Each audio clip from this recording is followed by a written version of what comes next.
Hey y'all, how y'all doing? Y'all, y'all know us. We so busy over here on this channel trying to put awareness on so many cases. Now I missed out on the vision that they had for Romeeca Meeks Latin. Now you all probably don't forgot or not familiar with her. So first of all, I want y'all to do like and share this video. If you haven't subscribed to the channel, please do so you can get and hit that notification bell so you can get all notifications whenever I come live. Shout out to all my workers, TikTokers, new and previously uh, subscribers.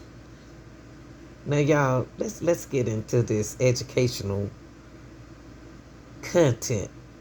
This mother was shot down with her baby daddy and his girlfriend in front of after dropping him out at school. Then she was going to leave there and go to work.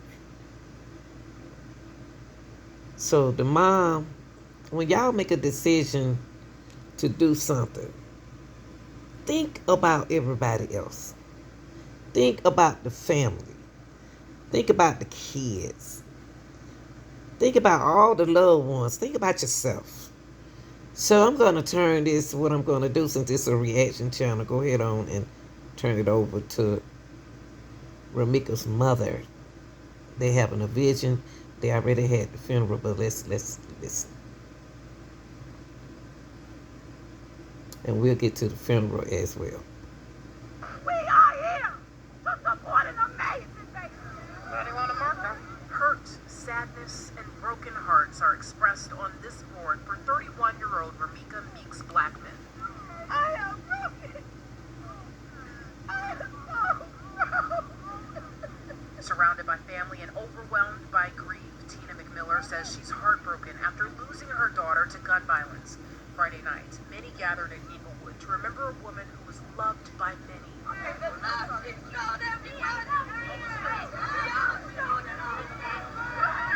On Monday, Meeks Blackman had just dropped off her son at school near Cermak Road and State Street when police say the victim was involved in a physical altercation with another person.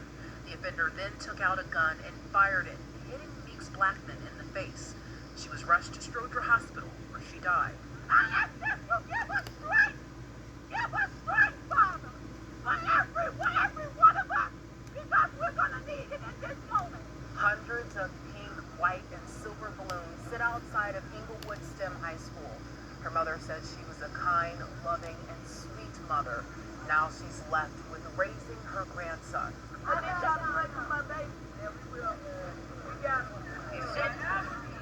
Sit down. You don't want to be around nobody. Chicago police say the person taken into custody after the fatal shooting has been released without charges. Her family is eagerly seeking justice. Romeeca, also known as Big Meeks,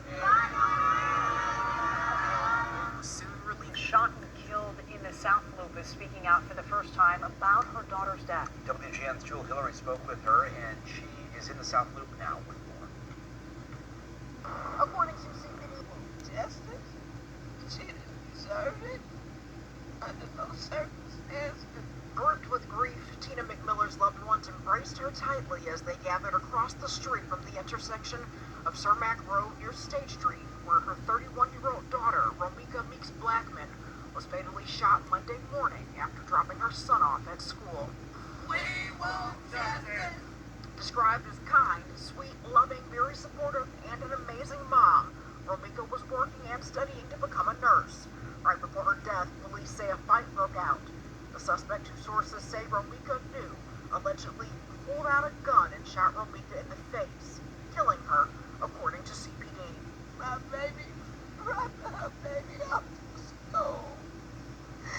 It was the most. I didn't get my morning phone call. Y'all see what you take your parents through?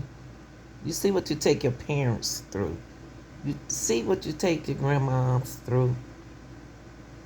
Now, Romeeca was doing the right things. She was focusing on her son and herself until the devil just walked in and just took over her. So, y'all, we got to do better. Police say since Monday's arrest, the offender has been released without charges. They wouldn't share further details other than saying Released without charges. But see, y'all got to remember, he didn't shoot. But don't tell me that they didn't charge that woman now. I know that's not what they said. can't comment on specifics of ongoing investigations. The family is unaware of what the police are doing, so we can't answer those questions. What we would like is that justice come in the form of accountability. As the family seeks justice, community organizers are putting pressure on lawmakers to ensure laws meant to help curb violence are effective. They're also challenging them to do more. The state of Illinois, we're calling on them to open an office of civility. Civility has steps to be able to deal with the issue of violence. Through her heartache, Tina is seeking to raise her 6-year-old grandson. That's all man sure feel with the connection that was between him and his mama. A balloon release ceremony in honor of Romeeca is scheduled for tonight at 7 at 68 Van Normal. So Romeeca Meeks' killer was released, y'all, and she's not going to jail. She's getting self-defense. I feel like this is something that we need to talk about. Like, this is a real touchy topic, you know what I'm saying? Because I'm a mother, so I had to get myself together before I even decided to talk about this. But I think that y'all need to know the real story, because the real story is not being told. So many of y'all probably heard a story about how a single mom was dropping her kid off at school, and then the baby daddy and the new girlfriend came up to the school to unalive block away from the school, and the woman was not, her life was not taken outside of the school. If you look at the video, it was actually a store which was closer to the baby daddy's house. So long story short, what's being told now to authorities is the baby mama was coming to bring her son some lunch, but she saw the baby daddy's other baby mama and she attacked her.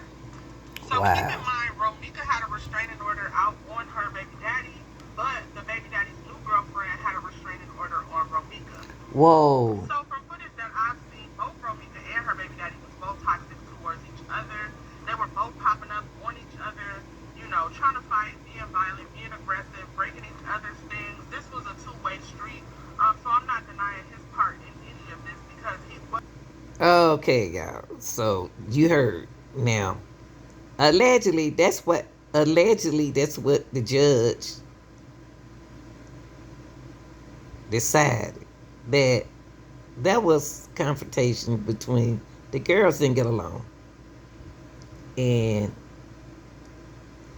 I think we need to stop and make better decisions, y'all, and stop all this fighting and shooting and unaliving each other, and try to understand the situation or circumstance. If your baby daddy got somebody else, so be it. So if your baby mama got somebody else, so be it. Y'all must move on. Now, Holly Johnson is going to be like a suspect. She was trying to protect herself from the baby mother, his other baby mama. That's self-defense, y'all. Regardless if we looked at it, you cannot tell nobody how to react when they both had restraining orders on each other. They're not even supposed to be around each other, period. Even though one's supposed to be doing something and the other's supposed to be doing something, they bumped head. They both had restraining order on each other. Y'all, we need to think about the consequences of our own actions and behaviors. Now, we got one underlined lady, woman, and then we got one that self-defense. This is a sad situation for the baby daddy, the baby father, because at the time he didn't know she was coming back up there to the school. They shouldn't be fighting nobody. Wow, sometimes I think that these girls think they still in high school and not realizing that this is real life out here in the world. This is not high school anymore. Listen to this.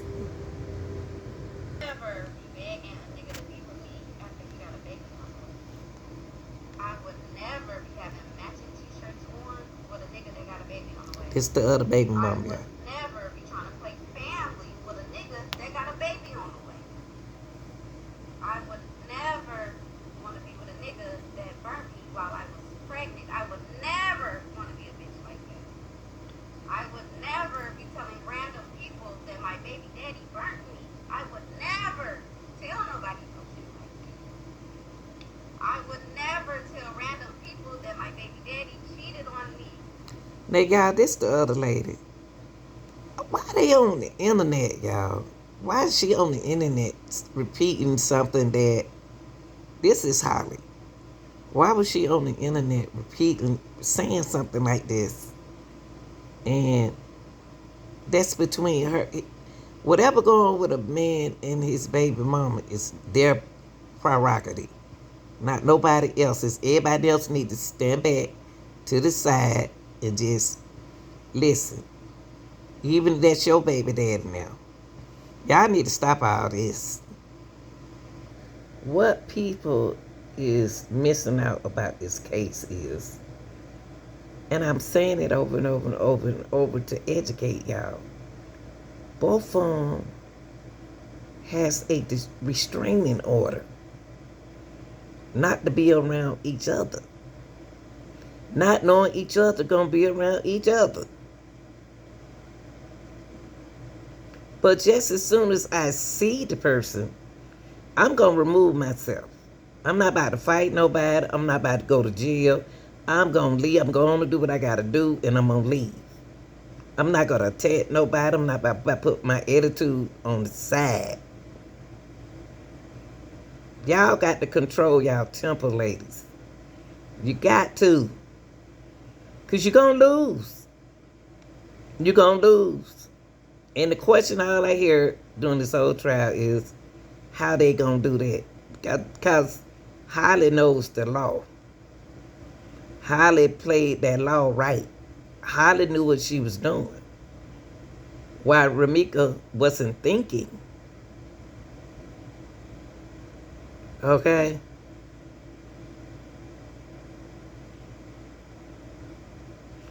So, it is what it is, y'all. It's time for y'all to think. It's really time for y'all to think about the situation. Because there are consequences behind the situation.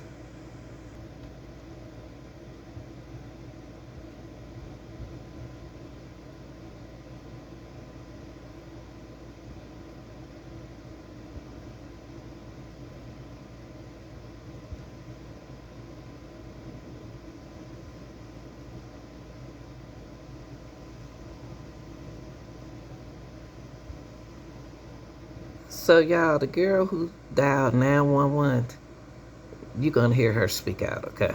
I'm at the scene. So I was the one that was yelling out to arrest her because no, everybody wasn't doing anything. I was actually the one who called the cops first. And I saw them when they were fighting in the beginning. And I was like, this is not right. He was slamming her with the door when she was standing in her door frame, not even close to the female on the other side. So she was literally standing on the other side of the road, and her baby daddy was literally slamming the door on her back. So she went back into her car, came back out, and then this was when the baby daddy walked towards the other baby mama. After this happened, he grabbed her by the waist. She tried to wiggle away from him. Her arm was literally almost getting free with his arm around her neck, but this time because he was holding her by the waist in the beginning and she wiggled out. After this happened, he had her in the almost looking like a headlock to me on the side, and then she stated the other baby mama stated, "I'm gonna shoot you, bitch. Watch me shoot you, bitch." And he stated, "Oh, she's gonna go get her gun." And after this happened, she ran to the passenger side of her vehicle, grabbed her gun, went around, and when the woman, the mother, who slipped away from him for at least maybe a good second, as soon as she slipped away, she shot her. And she shot her in the face, on her side, and in her thigh. And I saw him holding her for a split second. Maybe he was in shock, but after he was in shock, I guess he picked her up, and when she was falling, a gush of blood fell out of her body, and I was like, what the fuck is he doing? I don't know, everybody else sees movies, you know what I mean, and they see, put pressure on the wound. Why weren't you putting pressure on the wound? Why weren't you caring enough? This supposedly was your first baby mama, because when I was on the bus, I heard him and her screaming, and she was literally saying, she was like, I just dropped off my fucking baby, are you guys kidding me? As soon as I got off the 21 bus, and trust me, they got it, you know what I mean? Everything that I literally had to, I wasn't gonna let her die like that. I literally looked into her eyes. That hurt me. She says she dropped her baby off and you don't know who she is.